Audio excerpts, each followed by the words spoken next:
ok, esto es historia, ¿eh? Esto sí es real. Eso no es una conspiranoia, ¿eh? Y esto se ha estudiado, de hecho. Entonces, lo que encontramos acá es que la primera lección sociológica, digamos, que sacamos de todo esto es secretismo versus dificultad de conocimiento. Es obvio que los estratos sociales diversos frente a determinadas cúpulas, sean cuales sean, puedan ser cúpulas distritales, regionales, nacionales o internacionales, y hoy es mucho más extenso porque estamos hablando de lo internacional, ojo, porque estamos en la era globalizada. Cuando hay secretismo, evidentemente se van a producir tergiversaciones, equivocaciones, y el gran problema es que, dada estas tergiversaciones, cuando se encuentran verdades como las que acabamos de ver, pues se asumen en un juego de cambio de roles, digamos, que entonces muchas de las cosas que pensábamos que eran fraudes, pues sí son reales. Esto es lo que ha pasado con Anonymous. Y a esto también me refiero con la dificultad de conocimiento. Si no conocemos las filtraciones concretas que nos están haciendo, oye, si ni siquiera conocemos el sistema booleano, las conectivas lógicas que se aplican al sistema de informática de computación y cómo se investigan los delitos informáticos, muchísimo menos vamos a conocer a qué se refiere Anonymous cuando se refiere a tal o cual filtración, ¿verdad? Ni siquiera sabemos qué es exactamente, ¿no es cierto? Entonces, primera lección dentro del hacktivismo: secretismo versus dificultad del conocimiento procrea conspiración. Y si hay conspiración, hay alarma.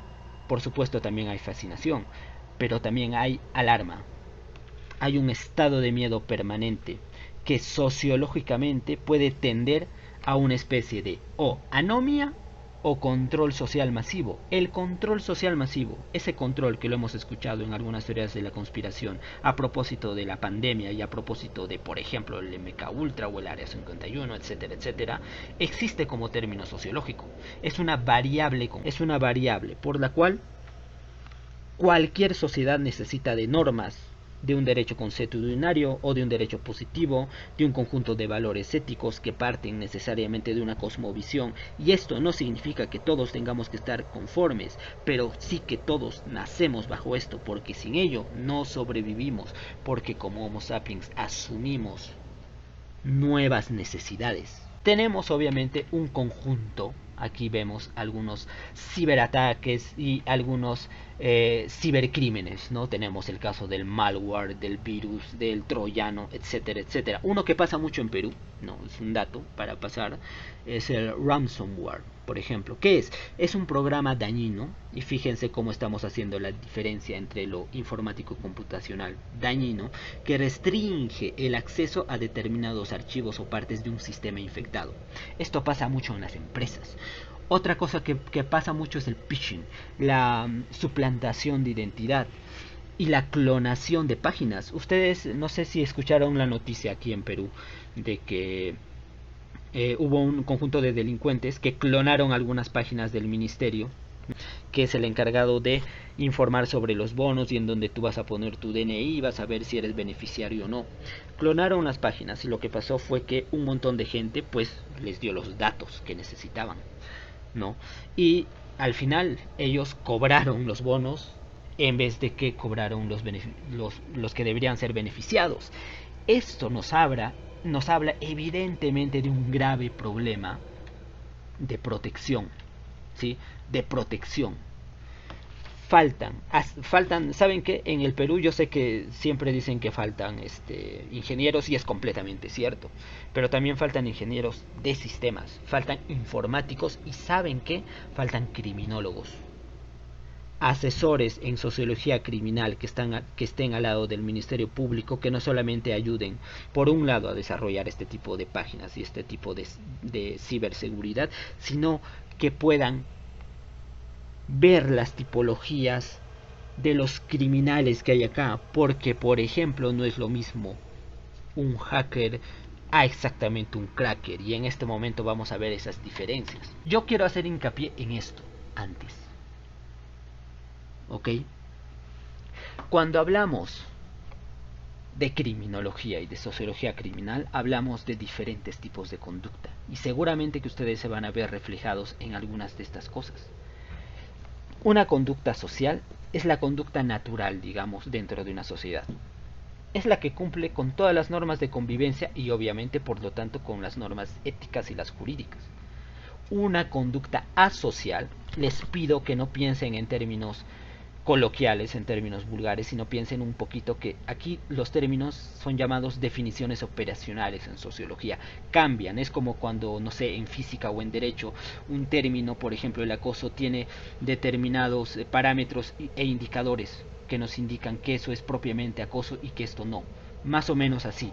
Acá hay nombres que en el sentido común los usa como sea. Por ejemplo, esto, yo soy social porque salgo mucho y yo soy insocial porque no salgo. Eso no es así. En sociología tenemos estas definiciones operacionales que se aplican a la criminología para poder diferenciar esas conductas. Entonces, la conducta social es la conducta natural que hemos dicho que cumple con las normas de convivencia. La conducta asocial es la que en cambio va a carecer de un contexto social.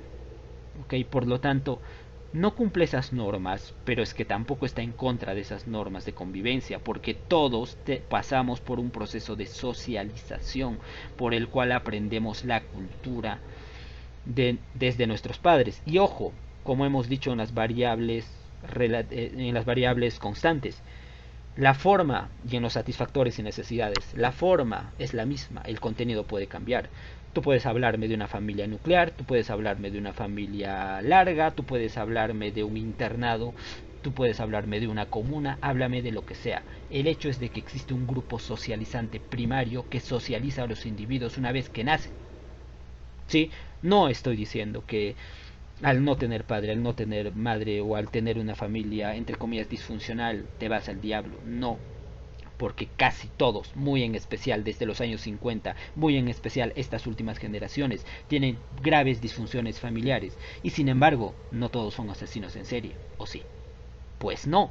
Estas conductas son perfectamente normales y en criminología y sociología se les da incluso el rasgo de compensadoras en el equilibrio social. La conducta asocial, por ejemplo, es aquella que no va a requerir tanto estas normas de convivencia porque no está conviviendo con otros. Está solo en su casa. Hoy casi todos estamos en una conducta social. Estamos desde nuestras casas, en nuestras redes y escuchando esto si es que lo están escuchando. Y esa es una conducta normal, incluso en procesos en donde no tenemos mandatos excepcionales de un estado de emergencia. ¿Sí? Si tú quieres, te encierras en tu casa, te inspiras o te vas un rato y te alejas de los amigos. Y ya está, es una conducta social y no entraña ningún daño a la sociedad ni ningún crimen. Pero la conducta que más se va a acercar a eso y va a ser muy mal entendida es la llamada conducta parasocial. ¿Ok? Acá, por ejemplo, tenemos una definición absolutamente sesgada. Bueno, yo en las clases que dicto la comparo con otras diapositivas y tal. Ahora no hay tiempo para eso. Que ya hay una transgresión debido a ciertos códigos que las personas parasociales van a usar. No están de acuerdo con todo lo que se les ha enseñado en sociedad, por ejemplo, con la cosmovisión, con los valores religiosos, con las tradiciones, costumbres, etcétera, etcétera, y por lo tanto va a tener nuevos hábitos, va a tener nuevos mores y costumbres, que no es lo mismo. ¿Ok? Una costumbre es general, un more es más particular, es como la diferencia que hay entre el lenguaje y la lengua, entre el habla y el lenguaje. El lenguaje es el mismo para todos, por ejemplo, en un territorio nacional, pero el habla que tú tienes del español que tienen tus amigos y tus familiares es diferente. Tú hablas con un estilo diferente. Acá esos códigos van a ir cambiando. En el que tiene una conducta parasocial, por ejemplo, sus códigos de vestimenta, sus gustos artísticos. Y acá vamos a ver cómo las generaciones sobre todo desde el siglo XIX, que habíamos dicho que es la etapa de transición importante con la electrónica de consumo que nos va a llevar al activismo y a los cibercrímenes, está relacionado con estas generaciones actuales y con su proceso simbólico de compensación de todos estos procesos. ¿Por qué? Porque nos criamos con esto. No es en vano que se diga que, por ejemplo, los millennials se crearon, nacieron mientras nacía la internet. Los millennials fueron los que pudieron ver la evolución meteórica de todo eso. Y los centennials nacen ya con el celular pegado. O sea, eso no es en vano. Eso tiene un correlato sociológico. Ahora, volviendo a la conducta parasocial. La conducta parasocial se da mayormente en estas generaciones. ¿Por qué? Porque en una era globalizada, en una sociedad globalizada, es que se van formando subgrupos dentro del mayor grupo, que es la llamada cultura parental, la cultura que tus padres, que tu familia, que tu comuna, que lo que quieras, que ese modelo a seguir que te formó, que te educó, ese primer grupo primario socializante es la que te va a dar los moldes para tus instituciones culturales. Tu personalidad es propia y es única, pero los moldes siempre son universales, si no, no serías hombre, no serías homo sapiens. ¿Okay? Y la conducta parasocial lo que hace es alejarse de esas normas. La disconformidad con las enseñanzas de estas instituciones culturales es mayor. Correlacionalmente, a más disconformidad, mayor conducta parasocial. Y entonces, por ejemplo, encontramos gente que se viste de cierto modo, gente que tiene ciertas costumbres y ciertas creencias que no van de acuerdo a la mayoría. Y esto no significa que subvierta esos valores, ni que los contradiga, ni que los destruya. ¿Ok? En cambio, la conducta antisocial, esta conducta sí, deliberadamente, quiere destruir esos valores de la cultura parental. Y de hecho, a veces ni siquiera tiene un motivo grandioso para destruirlos, porque es aquí donde encontramos, por ejemplo, a muchos criminales. Muchos artistas podrían estar en la conducta parasocial, también antisocial, pero no necesariamente en un sentido de destrucción de estos valores, sino de sublimación de los mismos. ¿Han escuchado eso de que, hey, si no quieres matar, escribe sobre asesinatos? Es la sublimación que te va a dar el arte, a diferencia del criminal antisocial, que lo que hace es subvertir y romper esos valores. ¿Por qué? Porque lo que hace no solamente es romper jurídicamente la ley, sino que te rompe tu ley ética, que te rompe tu equilibrio sociocultural.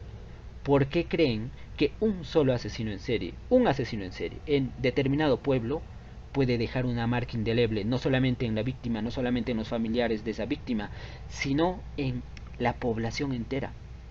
¿Por qué sus crímenes nos llaman tanto la atención? Es porque el asesino en serie es un criminal diferente. Es algo así como el asesino que mata por matar. No es como el sicario o el narcotraficante exactamente, que te matan por alguna utilidad económica, por algún interés. Este tipo quiere matarte porque sí, porque siente placer. Hay una interacción entre placer y poder en su proceso de socialización con sus primeros grupos socializantes, en la que no se pudo concretar un rol y un estatus adecuado para que se adapte a la sociedad, y por eso su personalidad, con diferentes rasgos que pueden ser desde los narcisos hasta los sociópatas, es inestable dentro del tejido social. ¿Ok? Y entonces volvemos y decimos, y nuestro amigo Anonymous, y todos los hackers, y Beba Army, y todos ustedes que a veces piratean canciones, películas de información, y yo que les estoy mostrando fuentes de videos de diferentes youtubers académicos, documentales y películas, ¿somos criminales con una conducta antisocial? Pues no, obviamente que no, ¿verdad? Sin embargo, existe un límite entre ese criminal. ¿Se acuerdan de la definición del sociólogo Sutherland cuando hablaba de los cuellos blancos que vimos? Justamente se refería a esos criminales refinados. Son tan refinados que no necesariamente van a presentar una subversión de sus valores de la conducta parental, es decir, que no necesariamente tienen una conducta antisocial. Y también hay una confusión, porque a veces se hace que los chicos que tienen una conducta parasocial sean los chivos expiatorios, sean los que paguen los platos rotos de una sociedad. En los años 80, cuando hubo un boom en Estados Unidos de lo que se llamó el asesinato ritual, y sí, es una figura jurídica ya, de hecho el fiscal Buglowski fue uno de los grandes intérpretes para encerrar a Charles Manson, que no cometió delitos en los años 70, que él propiamente no mató, pero sí dirigió una secta, por ejemplo, que es otro tema interesantísimo. Pero, ¿qué pasaba en los 80? Pues encontraron en un poblado, me parece de Iowa, a un niño destrozado, muerto. Y la gente, que era un poblado pequeñísimo, empezó a culpabilizar por esta cuestión simbólica a 3 jóvenes que escuchaban un poco de heavy metal y tenían otras costumbres y se vestían de un modo diferente. Algo que hoy es absolutamente más común, y eso también en razón de la era de la globalización, fíjense. Es decir, eran chicos que tenían una conducta parasocial. Se les culpabilizó y ¿qué creen? Se les llevó a prisión. Y aproximadamente 15 o 20 años después se descubre que todo era falso y que todos actuaron mal y los tuvieron que sacar. Y de hecho esto pasa en muchos asesinatos en masa en los colegios, que tiene que ver además con procesos de bullying, ¿ok? En donde, por ejemplo, si ustedes han escuchado de la masacre de Columbine del 99, ¿a quién se culpabilizó cuando estos chicos salieron a matar a todo el mundo? Pues a Rammstein, a Marilyn Manson, a la música, a Counter-Strike, a los juegos shoot en primera persona, o sea, a cualquier cosa. No se vio la segunda enmienda de los Estados Unidos de tenencia de armas. No se vio la estratificación en guetos, de donde proceden justamente algunos procesos de protesta social racial. No se vio la larga historia que había en estos guetos de criminalidad entre hombres blancos, hombres negros, hombres asiáticos y latinos o hispanos. No se vio nada de eso, ¿verdad? Y muchísimo menos se vio el bullying que estas víctimas sufrieron y que luego pasarían a ser victimarios, porque llegaron a ser asesinos, evidentemente. ¿Ok? Entonces, para hacer ese tipo de análisis, este es un ejemplo, no lo voy a explicar completamente, no compete al tema, se requiere, esto viene de la policía informática y bueno, en parte nuestra policía informática, tenemos ya una división en la Policía Nacional, en la Policía Científica de nuestro país, empieza a tomar algunos parámetros, a veces parecidos al español, a veces parecidos al chileno. Acá en este caso tenemos el proceso de un análisis forense del ciberdelito desde la Policía de Investigaciones chilena, por ejemplo, ¿no? Hay una recepción de evidencia, una recepción de requerimiento, una definición del plan de acción, la creación de imágenes forenses, la recopilación, estrategia de análisis, etcétera, etcétera. Esto que ustedes han visto, por ejemplo, del IP, o estos mitos, y hoy vamos a ver seguidamente un poco esto del tema de la Deep Web, ¿no? Que también tiene demasiado de mito. Tiene que ver justamente con este tipo de cosas. Acá, por ejemplo, vemos algo simple, ¿no? De cuando hay suplantación virtual y cuando no la hay, ¿sí? Son una serie, fíjense, ¿no? Falta el HTTPS. Son una serie de criterios y de indicadores que nos van a dar a entender si hay un ciberdelito o no. Y si es que esta persona es un criminal con conductas antisociales, que en sociología también se le llamaba de conducta desviada, ¿okay? Si es un desviado o si no lo es, si tal vez es tan solo un friki parasocial o es un tipo común y corriente con conducta social que, por ahí se le pasó la mano. ¿Por qué? Y quiero volverles a poner en otro dilema. ¿Qué pasa si es que les cae un pack, ¿ok?, de casualidad a su WhatsApp y lo abren y pues estamos en una era que ya estamos llegando a esa era inquisitorial de lo políticamente correcto, y entonces lo descubren y pues te meten a la cárcel y tú no quisiste ni buscaste el pack y tú no sé, ingresaste a una página de juegos y al descargarte, al no saber descargar, entre los archivos te vino el pack y resulta que el pack es de una chica violentada o de una famosa o qué sé yo, que en donde hay un poder suficiente como para culpabilizarte de esto y culpabilizar a todos los que tienen este pack. Llegamos a otro dilema, ¿verdad? Llegamos a otro de los grandes dilemas, así como no sabemos si poner a los llamados hackers, que todavía no hacktivistas, sino a los llamados hackers, en la plana de los delincuentes antisociales, por más de que sean de cuello blanco, o en la plana de los activistas, que en realidad lo que quieren, como Snowden, que hemos visto ese caso, como lo de los Wikileaks del 2013, quieren filtrarte informaciones en bien de la sociedad, en bien común. Porque acá lo que se pone en juego es, además, otra cosa más. Lo jurídico, lo sociológico y lo aplicativo en ciencias sociales siempre, de algún modo, todavía tienen este esquema ultra garantista y utilitarista del siglo XIX y del iluminismo y la ilustración, de donde empieza este nuevo orden, digamos. Que es que la igualdad en general, igualdad de dignidad ante todo, igualdad ante la ley, readaptación del criminal o resocialización, ¿verdad? Y el derecho de la vida antes que cualquier otra cosa. Entonces, pregunto yo, ¿qué vidas valen más que otras? ¿Por qué se saca a ciertos criminales, por ejemplo, como lo que vimos en la pandemia, más que a otros? Porque algunos procesados sí tienen la prerrogativa para salir debido a esta emergencia y otros no, sabiendo que nuestro sistema penitenciario está colapsado. Por ejemplo, ¿cómo es que Snowden o Julian Assange son más culpables que la propia NSA o la CIA? Y en todo caso, estos hackers como Anonymous, ¿con qué ética, por ejemplo, podrían culpabilizar más a unos u a otros?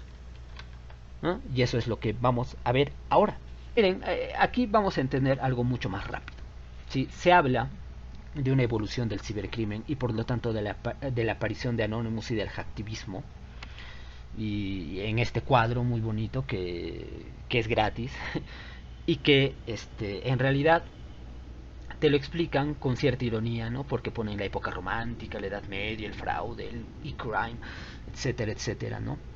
Para intentar explicarnos cómo con la evolución de las propias TICs dentro del mercado de la electrónica de consumo, en la era globalizada, va a ir apareciendo un tipo de cibercrimen y por tanto un tipo de tipificación de estos criminales, ¿no? Cómo es que no es lo mismo un pirata informático que un cracker, un defraudador, por ejemplo, un clonador que va a agarrar tu tarjeta de crédito, que te va a hacer phishing, de un hacktivista, entre comillas, que te va a filtrar información sin percibir ningún peculio económico, ¿no? Entonces es que empezamos a hacer las diferencias, ¿no? ¿Cómo es que la sociedad va a soler ver a los hacker y cracker, ¿no? Como nerds, como que son muy jóvenes, que tienen una pasión por la informática, que saben usar perfectamente estos programas, ¿sí? Y dentro de la cultura popular, que yo ya podría hablar de cultura pop, y ya vamos a ver enseguida más o menos cómo que existen estudiosos de esto, aunque es una rama bastante nueva de la sociología, empiezan a hablar de nuevos códigos. Volvemos a la palabra código y hablamos de Lammer, de Scrubby Kitties, de piratas informáticos, de trolls, de flamers. ¿Qué es un hacker propiamente? Tendría que ser un pirata informático que sabe de informática, que puede entender estas cosas y que puede romper los sistemas de información, sobre todo DOS. Y cuando hablamos de esto, que esto es lo que hizo Anonymous, se supone, entre comillas, ¿no? Últimamente hablamos de ataques específicos a páginas web y a páginas web importantes. ¿Por qué? Porque estas páginas tienen información importante. Sin embargo, cuando hablamos de Wikileaks o cuando hablamos de John Snowden, hablamos de una corriente en donde se publicaban estas filtraciones de documentación, no solamente a partir de un ataque de OS de las páginas web, sino incluso de ataques a archivos, es decir, hablamos de delitos computacionales e informáticos a archivos dentro de las agencias de la NSA o de la CIA, por ejemplo, y de otros gobiernos, en donde surgen esos documentos y se ponen a la luz pública. Entonces, ¿qué es más peligroso? ¿Anónimos filtrando la supuesta muerte de Lady D o es John Snowden? Yo creo que ya todos más o menos sabemos por dónde va. ¿Cómo surge el término? Surge en 1961 en la MIT, ¿sí? Que es una de las instituciones de Massachusetts, ¿no? Tecnológicas más importantes del mundo, donde se empieza a adquirir esto a partir de las llamadas microcomputadoras, porque antes eran computadoras inmensas, ¿sí? Entre estos primeros que empiezan a discutir lo que es un hacker, tanto en lo bueno como en lo malo, ¿ok? Estaban, por ejemplo, el propio Steve Jobs o Steve Wozniak. Acá tenemos un poquito de cultura hacker. En 1961 ya tenemos los Tech Model Railroad, ¿ok? Que son los primeros planteamientos de sistemas para hacer un supuesto activismo a partir de la temática del hacker, ¿ok? De hecho, existió un primer estudio ya en el año 84, que bueno, los sociólogos y criminólogos conocieron, creo yo, un poco tarde, ¿no? Que fue hecha por el escritor, el periodista Stephen Levy, ¿sí? Es un clásico, si alguien lo tiene, es un super clásico, se llama Hackers, Héroes de la Revolución Informática. ¿Y por qué ese nombre? Porque ya lo que se está, de lo que se habla en el libro es de que hay un choque entre este bien jurídico que va a proteger el derecho positivo clásico y tradicional y la criminología clásica y la filtración de información para el bien público, que es lo que se supone que debe proteger esta ley y lo que se supone que deben proteger estos gobiernos, ¿ok? Y ahí nos encontramos con los diferentes tipos de hackers, los de sombrero negro, blanco o gris, ¿ok? El del sombrero negro, por ejemplo, se dice que es el que viola la seguridad informática por razones más de malicia, más de beneficio personal, ¿ok? Aquí es donde, por ejemplo, tenemos la filtración de datos de redes de sistemas de seguridad segura. Entonces, hay una elección individual y egoísta. Se supone que por eso atacan a estos sistemas. No es para filtrar una información para tutelar, por ejemplo, para proteger un bien común o para demostrar la amenaza que podría sugerir un gobierno a sus poblaciones, como vimos en el caso de Julian Assange o de los Wikileaks, ¿no?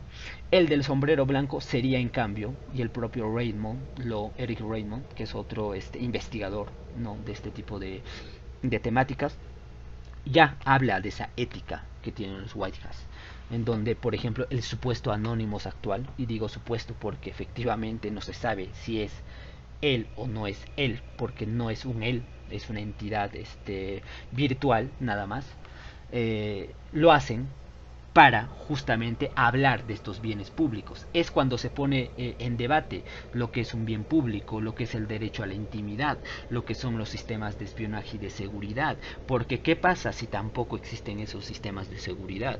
Pues entramos en lo que se llama en sociología la anomia social. Ya no hay orden en absolutamente nada. Y claro, tenemos los greyhearts, que son los del sombrero gris, que con todas estas habilidades y tal, a veces van a trabajar para algunas empresas. O sea, usan estas habilidades. Por ejemplo, tú tienes una empresa que compite con otras. Bueno, tú puedes contratar a un hacker que te hackee y a las empresas competidoras, y tú puedes llevar una ventaja de mercadotecnia frente a estas, ¿ok? Y otras veces, en cambio, sí, pues empieza a filtrar. Si se da cuenta, no sé, que esta empresa tiene cosas muy sucias, pues empieza a filtrar esa información y hasta extorsionar. Es decir, está haciendo entre comillas, un bien a la sociedad al filtrar esta información, pero bueno, también está cobrando por ello, ¿no? Incluso se habla de una serie de códigos que, como hemos dicho, surgen dentro de estas subculturas y tribus urbanas al margen de la cultura parental, que hemos visto que vienen desde este abismo de los años 50, ¿verdad?, de la posguerra y la Guerra Fría. Nombres como Lamer o como, por ejemplo, ¿no?, el sombrero azul, que está fuera de las empresas, ¿ok? Y solamente sirve para hacer prueba de errores de los sistemas, ¿ok? El Blue Hat, ¿sí? Sirve a veces para la seguridad y otras veces para romper esa seguridad, ¿ok? El cracker, en cambio, sería alguien que, aunque es hábil conociendo esto, es tan hábil como un hacker para algunos, se dedica más que nada a vulnerar el sistema de comunicaciones y de software. O sea, entiéndase, desde el sistema computacional, también hasta el teléfono, el Android, el correo, las redes sociales, etcétera, etcétera. Muchos packs se originan de crackers, que el novio despechado quiere publicar datos y cosas íntimas de la chica que lo dejó o del chico que lo dejó, y entonces el cracker, pum, destroza la seguridad de esas redes sociales y encuentra las fotos, acaba con la seguridad de un celular y encuentra los videos, y entonces se empieza con la filtración. Es el que, digamos, hace ese trabajo sucio. Y luego ya tenemos terminaciones como pues los Scrappy Kiddies, que hace alusión a los chicos, ¿no? Que son generalmente adolescentes, ¿no? Que utilizan estos programas para penetrar algún sistema, alguna página web no tan importante, no tienen tanta comunicación, sin embargo lo logran, y a veces se confunden y decimos, wow, fue un hacker el que ingresó a estas páginas, pero es que qué tipo de seguridad, de ciberseguridad tenía esa página, qué importancia tiene esa página, qué tipo de programación está utilizando este script kiddie para ingresar a esa página. Tal vez no es un hacker realmente. ¿Sí? Los prickers, que también son muy conocidos, los prickers son los chuponeadores, ¿ok? Para ponerlo en términos simples, son los que se meten a los sistemas telefónicos, ¿sí? Y en general a las tecnologías inalámbricas, por ejemplo celulares, ¿sí? Y bueno, se dice que el newbie es algo así como un newbie, un novato, ¿ok? Que sin embargo, siendo inofensivo y todo, ya puede hacer ataques por fregar, en pocas palabras, ¿ok? Muchos virus son creados por newbies. Luego ya tenemos los lammers, los bucaneros, en fin, una serie de términos. Entonces, ¿a dónde caemos con esto? El hacking, dependiendo de su contexto, puede ser ético o no ético. Puede ser realmente malicioso y entonces convertirse en un hacker de sombrero negro o incluso en un cracker, o puede ser más bien ético, y se supone que ahí linda su responsabilidad, porque primero, si estamos en un plano globalizado y esto es internacional, ¿dónde está el derecho informático internacional y qué y cómo debería actuar frente a esto? Segundo, en este mismo contexto, ¿qué tipo de sistemas de seguridad son los que vulnera y por qué?